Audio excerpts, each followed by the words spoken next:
সম্মানিত সভাপতি জনাব রবিউল ইসলাম রব্বু ভাই আমাদের মাঝে বিশেষ অতিথি হিসেবে উপস্থিত আছেন।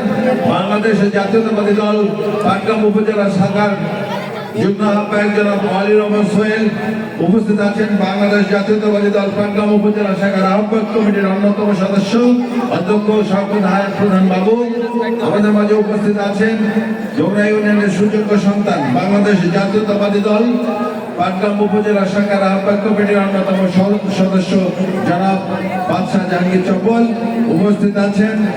বাংলাদেশ স্বেচ্ছাসেবক দল পাটগ্রাম উপজেলা শাখার সম্মানিত সভাপতি জনাব একরামুল হক কিরণ এবং সাধারণ সম্পাদক জনাব আরশ বসুনিয়া উপস্থিত আছেন।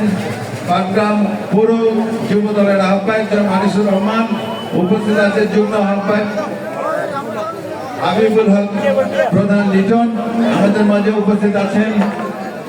জোগড়া ইউনিয়ন বিএনপির নেতৃবৃন্দ, বিভিন্ন ওয়ার্ড নেতৃবৃন্দ, বিভিন্ন অঙ্গ সংগঠনের নেতৃবৃন্দ এবং মঞ্চের সামনে উপবিষ্ট ভাই ও বোনেরা সবাইকে আমার সালাম। আসসালামু আলাইকুম ওয়া রাহমাতুল্লাহি ওয়া বারাকাতুহু। অনেকক্ষণ দীর্ঘক্ষণ থেকে বোধহয় অপেক্ষা করতেছেন, তাই না?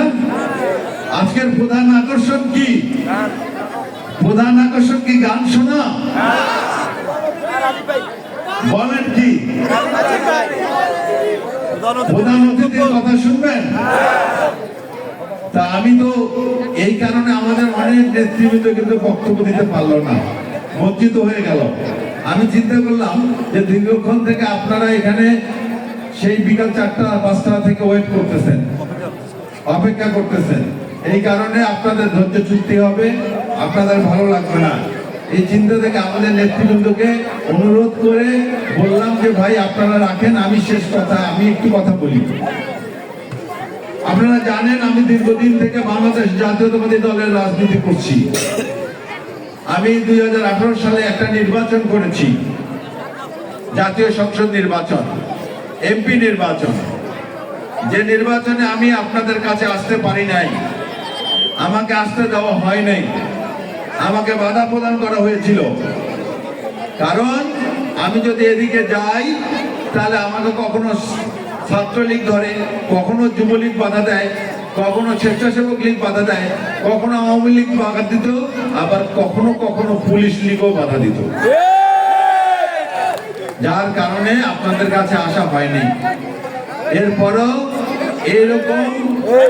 এরকম একটা ভয় ভীতি নির্বাচনেও শেখ হাসিনা সরকার বা বাংলাদেশ আওয়ামী লীগ জনগণের উপর ভরসা করতে পারেনি। 30শে ডিসেম্বরের নির্বাচন 29শে ডিসেম্বর রাত্রে হয়ে গিয়েছে, হয়েছিল না? আপনারা ভোট দিতে পারেছেন?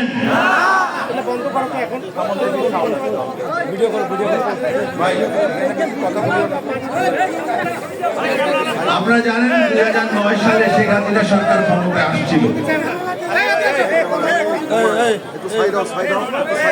2009 সাল থেকে ক্ষমতায় এসে প্রথম থেকে যে কাজটা শুরু করছিল সেই কাজটা হলো বিরোধী দলকে নিধনের কাজ, বিএনপিকে নিধনের কাজ। কারণ বিএনপি যদি মাঠে সক্রিয় থাকে তাহলে শেখ হাসিনার এক না একতন্ত্র কায়েম করতে পারতো না। সেই একই কারণে আমাদের উপর মামলা হামলা হয়েছে, জেল জুলুম হয়েছে, খুন জখম হয়েছে, আমাদের অনেককে গুম করে দেওয়া হয়েছে। আমাদের নেত্রী বেগম খালেদা জিয়াকে একটা মিথ্যা মামলায় 6 বছর জেল খাটানো হয়েছিল। আমি একজন ব্যারিস্টার মানুষ, আমি সবসময় দেখেছি যে নিম্ন আদালত যদি 2 বছর জেল দেয়, উচ্চ আদালতে গেলে খালাস হয়ে যায়, অথবা উচ্চ আদালত সাজাটা আরো কমায় দেয়। কিন্তু আমরা বেগম খালেদা জিয়ার সময় কি দেখলাম? দেখলাম যে নিম্ন আদালত 5 বছর জেল দিয়েছে, উচ্চ আদালত সেটাকে বাড়িয়ে 10 বছর করে দিয়েছিল।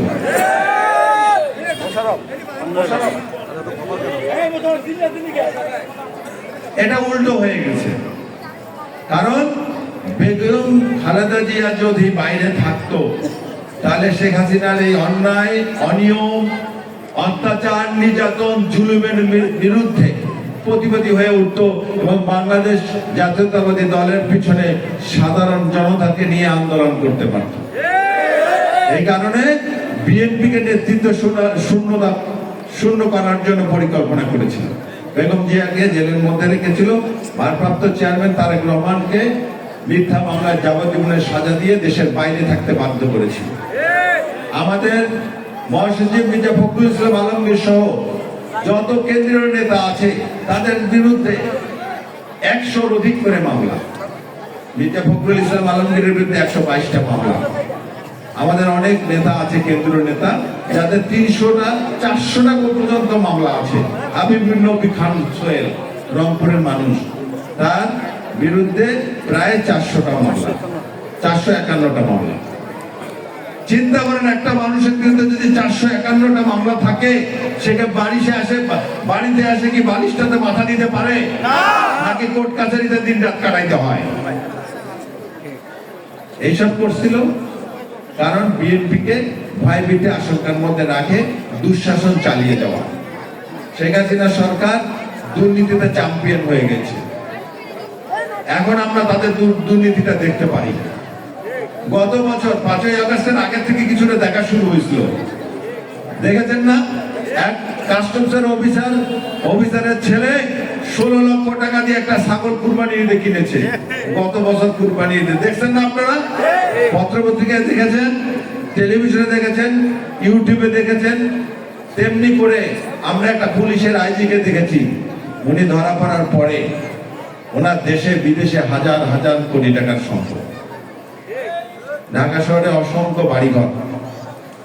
আমরা দেখেছি যে শেখ হাসিনা সরকারের সাবেক এক মন্ত্রী, ভূমি মন্ত্রী, যার বিদেশে সাইফুজ্জামান চৌধুরী বাবু, সাইফুজ্জামান চৌধুরী জাভেদ চিরঙ্গের লোক, যার শুধু ইংল্যান্ডে 356টা বাড়ি, 356টা বাড়ি। এরপরে আমেরিকাতে বাড়ি আছে, কানাডায় বাড়ি আছে, অস্ট্রেলিয়া এবং মালয়েশিয়ায় বাড়ি আছে। পারলে পুরা বিশ্বটা কিনে নেয়, এরকম অবস্থা। এক জোড়া জুতা ব্যবহার করতো, আমরা এটা ইউটিউবে তার মুখের স্বীকারোক্তি দেখেছি যে এক জোড়া জুতার দাম 9 লক্ষ টাকা বাংলাদেশি টাকায়। এই 9 লক্ষ টাকা জুতা কুমিরের চামড়ার জুতা। আপনি আমি যে ট্যাক্স দেই, আপনারা যে ট্যাক্স দেন, এই জমির খাজনা দেন, 1 কেজি চিনি কিনতে গেলে 15% ট্যাক্স দিতে হয়, 1 কেজি তেল কিনতে গেলে ট্যাক্স দিতে হয়, ভ্যাট দিতে হয়। এই ভ্যাট ট্যাক্সের টাকায় দেশের মানুষের কল্যাণে কাজ করার কথা, কিন্তু শেখ হাসিনা সরকার, প্রধানমন্ত্রী শেখ হাসিনা থেকে শুরু করে ওই রুট লেভেলের নেতাটাও উন্নয়নের কথা বলতো, কিন্তু আসল উন্নয়ন কার হয়েছিল বলেন? আসল উন্নয়ন হয়েছিল শেখ হাসিনার পরিবার এবং আওয়ামী লীগের নেতা কর্মীদের। সেই নমুনা, সেই জিনিস এখন আমরা দেখতে পাচ্ছি। এছাড়াও আমাদেরকে কিন্তু ভোট দিতে দেয়নি। শেখ হাসিনার 15-16 বছরে ভোট দিতে পেরেছেন? 14 সালে একটা নির্বাচন হয়েছিল, যে নির্বাচনে 153টা আসনে বিনা প্রতিদ্বন্দ্বিতায় নৌকা মার্কা জিতে গেছে। মানে কি? কোনো প্রতিদ্বন্দ্বী ছিল না। বিএনপি নির্বাচন বর্জন করেছিল, কোনো প্রতিদ্বন্দ্বী ছিল না। এরপরে ওই কোরাস গান বুঝেন না, সবাই দলে মিলে যে গানটা গায়, একসঙ্গে আমরা জাতীয় সঙ্গীত গাই না, আমার সোনার বাংলা আমি তোমায় ভালোবাসি, স্কুলে ঠিক তেমনি করে শেখ হাসিনা থেকে শুরু করে ওনার নেতা কর্মী যারা ছিল, তারা সারাদিনে কোরাস গান গাইতো। বিএনপি নির্বাচনে যাইতে সাহস পায় না, বিএনপির জনসমর্থন নাই, বিএনপির কোমরে জোর নাই, বিএনপি ভাগা ফিরতে গোল দিতে চায়, এই জন্য প্রতিদ্বন্দ্বিতা পুরো নির্বাচনে যায় না। এরপরে আসলো 18 সালের নির্বাচন। শেখ হাসিনা বলল, আমি জাতির পিতার কন্যা, আমার উপর আস্থা রাখেন, একটা সুষ্ঠু নির্বাচন হবে। সেই নির্বাচনে তো আমিও প্রতিদ্বন্দ্বিতা করেছি ধানের শীষের মার্কা নিয়ে।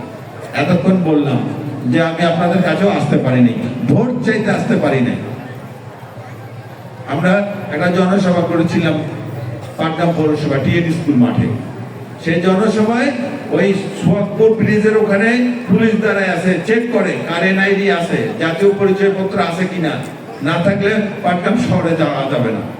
আন্তজেলা মোড়ে দাঁড়ায়, চেক করে যে আছে কিনা এনআইডি, না থাকলে যাইতে দিবে না। ওদিকে মির্জারপুরের ওখানে দাঁড়ায় পুলিশ এইভাবে করে, যাতে করে আমাদের জনসভায় লোক সংখ্যা কম হয়। সেই কারণে এই বুদ্ধি।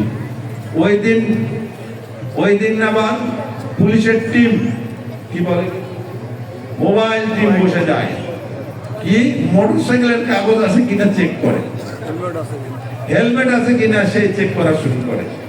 এইভাবে করে যাতে করে আমরা আমাদের জনসভায় মানুষ আসতে না পারে, মানুষ যেন আমাদের কথা শুনতে না পারে। এই কারণে এইভাবেও ভোট করলো, দিনের ভোট রাতে হইল, সারা রাত ধরে ভোট মারলো কে? পুলিশের ওসি, থানার ওসি আর ওই ইউনো সাহেব। আমার কাছে বিভিন্ন এজেন্টরা ফোন করে, তাদের বাড়িতে হামলা হয়েছে, তাদের বাচ্চাকে তুলে নিয়ে গেছে। কুসলি বাড়িতে একটা এজেন্টের বাচ্চাকে তুলে নিয়ে যায় 2-3 কিলোমিটার দূরে নিয়ে যায়, একটা ক্ষেতের মধ্যে ছাড়ি দিয়ে চলে গেছে।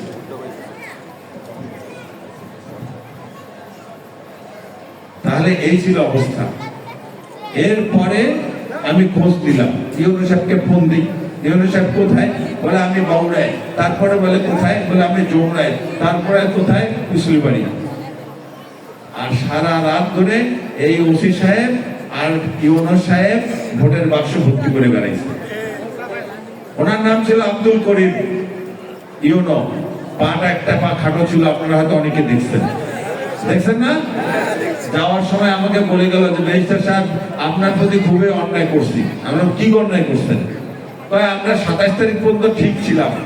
27 তারিখে ডিসি সাহেব আসে, মিটিং করে বললো যে ভোট এরকম হবে। সেই এরকম করেই ভোট দিয়ে দিছে সারা রাত ধরে। তো ভোট আমাদের অধিকার, ভোট আমাদের সাংবিধানিক অধিকার। এটা বাংলাদেশের সর্বশ্রেষ্ঠ আইনটা হলো বাংলাদেশের সংবিধান। এই সংবিধানে 5 বছর অন্তর সাধারণ মানুষ ভোট প্রয়োগ করে তাদের নেতা নির্বাচিত করে, এমপি নির্বাচিত করে সংসদে পাঠাবে। এটাই তো বলা আছে, তাই না? সেই ভোট, আমাদের ভোটের অবস্থা, আমাদের সাংবিধানিক অধিকার শেখ হাসিনা সরকার কোথায় নিয়ে গেছিল? ওই যে পুলিশ আর ওসির হাতে দিয়েছিল। কারণ সাধারণ মানুষকে বিশ্বাস করতো না। মানুষকে ভোট দেওয়ার সুযোগ দিলে ওই নৌকাকে এইখানে ভাসাইতো না, বঙ্গোপসাগরে ফালাই দিত, তাই না? এরপরে শেখ হাসিনা অনিয়মের কোনো শেষ ছিল না। 24 সালে একটা নির্বাচন হইল, আমি আর ডামির নির্বাচন। সেখানে তো সারা দিন ধরে দেখলাম রেডিও টেলিভিশনে সবখানে যে ভোট কেন্দ্রে ভোট আর নাই, লোক সংখ্যা নাই, লোক যায়নি ভোট দিতে। তারপরে বিকালের বেলা, রাত্রে যখন শুনি যে লক্ষ লক্ষ ভোট নাকি পড়ছে। আমাদের সঙ্গে প্রতি 5 বছর অন্তর শেখ হাসিনা সরকার একটা করে নাটক মঞ্চস্থ করত আর সাধারণ মানুষের সঙ্গে তামসা করত। কি ঠিক বলছি না? এই অবস্থা দীর্ঘদিন চলতেছিল। এক হলো আমাদের উপর অত্যাচার, অনাচার, নির্যাতন। দেশে কোনো আইনের শাসন ছিল না। আমি একটা ব্যারিস্টার মানুষ, আমি যদি থানায় যায় বসতাম, আর একটা যদি আওয়ামী লীগের একটা ইউনিয়নের সভাপতি যেত, চেয়ারটা কাকে, বড় চেয়ারটা কাকে দিত বলেন তো? কাকে দিত বলেন? পিছন থেকে সাউন্ড নেই কেন? ভাই ঠান্ডা তো চলে গেছে, এখন গরম হচ্ছে।